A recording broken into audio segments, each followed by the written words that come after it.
It was a lot of people's introduction to horror and stuff as well. And to be associated with that is incredible. It's super cool. And I think you're right, the synergy between what we're doing with Salem and that works perfectly. It's, our logo was a little knife for ages as well, which is really funny considering the content of the film. Hey guys, James Wilson Taylor here for Rock Sound. Now, Salem have a track on the brand new Scream movie, and I'm delighted to say that on the line right now, we have Mr. Will Gould himself to tell us all about it. How are you, Will? Hello, mate. Yeah, I'm absolutely fine. Thank you very much. It's a really weird, surreal thing. I've got a theatre across from my apartment, and they're playing there's a Scream film with a Salem song on it, which when you think about at the beginning of the pandemic, when that band didn't even exist, it's so odd that that's happening. It feels so right though, doesn't it? It's such a wild ride. And a project like that totally came out of a labor of love in the pandemic to then have a big moment like this is so exciting. And let's kind of start with, I guess, the sort of boring businessy side of it. But realistically, for people who may not know, how does something like this happen? How do you end up with a song like this being in a massive film like that? Well, weirdly enough, it was nothing to do with me at all. It was all to do with Matt.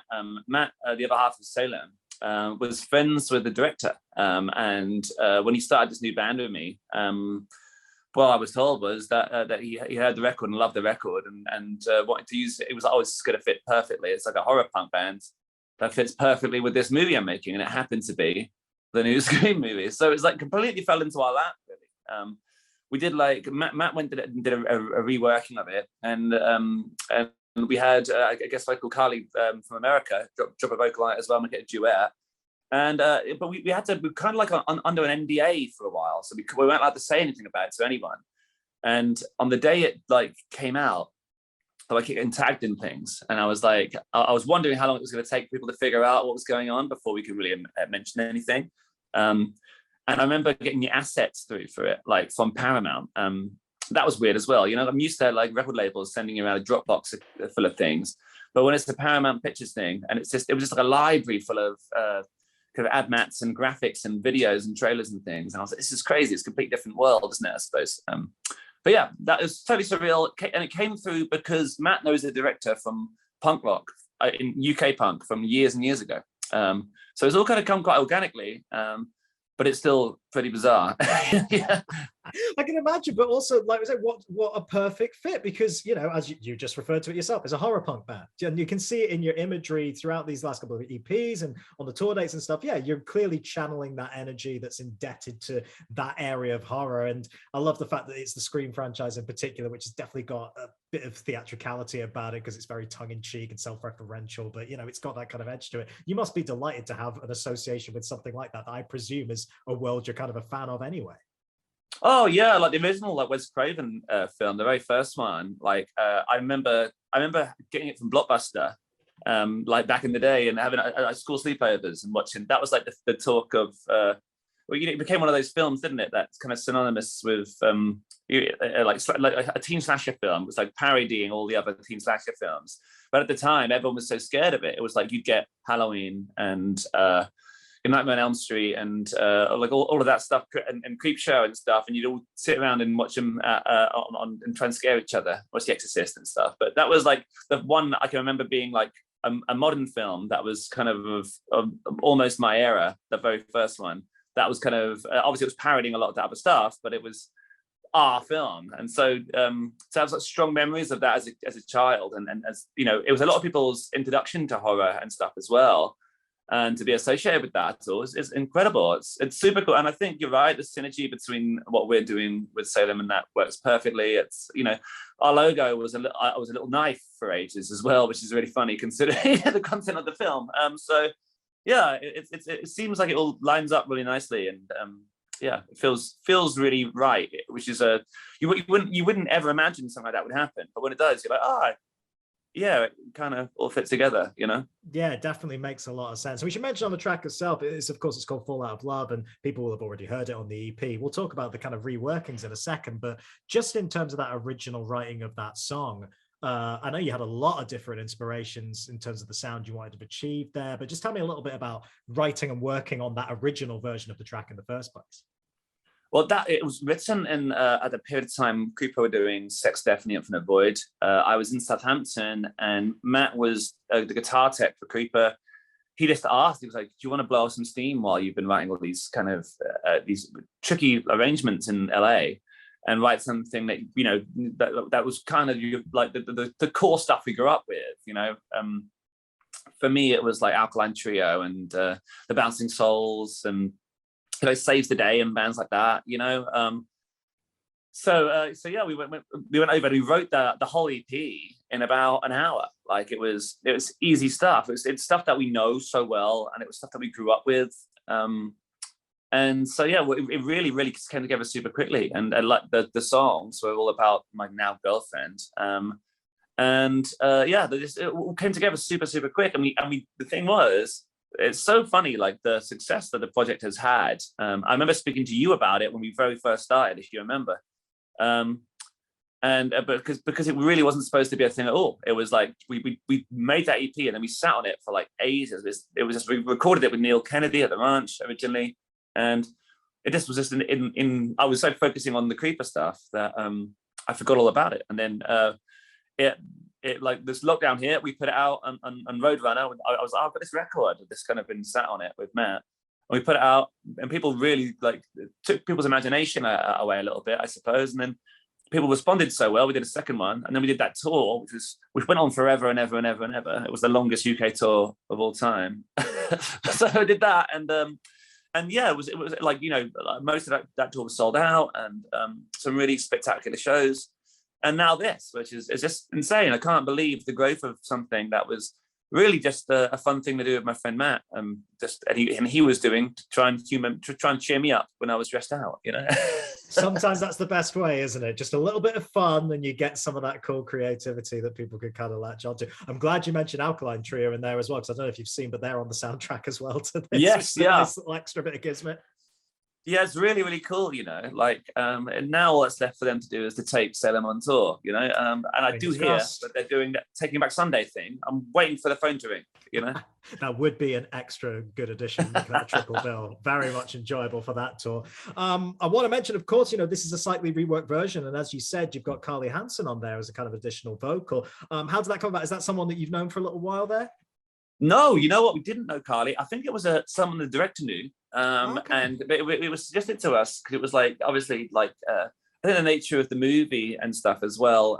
It kind of made sense to do a duet almost, and so we were asked how we'd feel about doing that. I was like, absolutely. Like the thing about what I've learned in the last few years of doing the music I've been making and the things I've been associated with is experimenting and pushing your boundaries is always a really good thing to do. I think it often garners some really interesting results. And even though it was something we had, I'm used to doing duets with Hannah from Creeper, and that's always been quite a fun thing.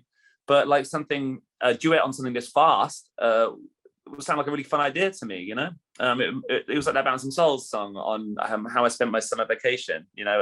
There's a, I love the idea of toying around with that. I thought that would be really fun. And when Carlie sent over her vocal part, and I heard the song for the first time, Matt sent me a mix of the song. I was just like, wow, this sounds great. Like it's weirdly like, you wouldn't necessarily think about that in your head, put that together, but people who've heard it, because a lot of people haven't heard the song yet unless you've seen the film. And the people who've seen the film, people have been going to the cinema now on purpose, trying to record it on their phone to get that to get the version of the song, which I believe it comes out next week, I think. So people don't have to wait much longer. But yeah, it's people have been responding to her vocal and the kind of back and forth in a really positive way, and seeing it as a really fun thing. So yeah, it's a really cool updated version. Also, Matt did some string arrangements for it, which just makes it sound huge as well, for that big kind of epic outro. So yeah, it's a different reworked version, but really cool. And Carlie did a great job. It was an honor to have her on it. Yeah, a little bit cinematic. That's what you want. You want to have those strings, have those extra vocals, bring it up a notch for something like this, for sure. You also mentioned the tour there, the never-ending tour. I do want to mention that because, I mean, it must have been lovely to be able to not only take out a project like this that of course you've been having so much fun with and be able to put it out there on the stage, but you know, live shows in general, as we all know, and doesn't need to be said, they've been scarce of late. So being able to get out there in front of a crowd again with these new songs and new projects, that's got to kind of be quite energizing in a way, I'd imagine. It was. You know what's the funny thing was, at the tour was like a month-long tour. We did it on purpose because it was supposed to be, you know, with us coming out of the pandemic, trying to get out to small venues and try and get people to come out and support independent venues. And so we're trying to book as much as we could. And then we began doing it, and I was like, "This is going on." You know, it was really fun, and every day was fun. But I was like, Jesus. Just after 2 years, I've been sat inside. I haven't played that much in ages and ages and ages. And yeah, it was so much fun. There's so much stuff happened. But like so many things would happen at the beginning of the tour, and then like within a couple of weeks, you'd have forgotten all about the stuff that happened. There was one day in Nottingham where, because I was used to I've been like kind of babied in Creeper for somewhat on touring, where like I'll have like my tour manager would tape my mic up before I get on stage and I would put it in a place where I know where to find it and stuff like that. And so I didn't even consider, like I went to dinner with my girlfriend in Nottingham before the show, and I came in, I said, "The mic taped." And our tour manager then was like, "Oh yeah, the sound guy's done it." And I came out and we started playing the show, and the show was great. The kids are amazing. And I spanned the mic out, started swinging the mic out. And the sound guy, only taped the tiniest amount of tape on the end. And my mic flew off into the crowd, but like, dude, it was awful. It was so bad. Like my heart like stopped. It's never happened before, because normally it's like taped up, slow motion spinning just over those crowds. It was like a torpedo, just kind of spiraled up, and so luckily it went up into a balcony. And like, wow, I mean, good shot.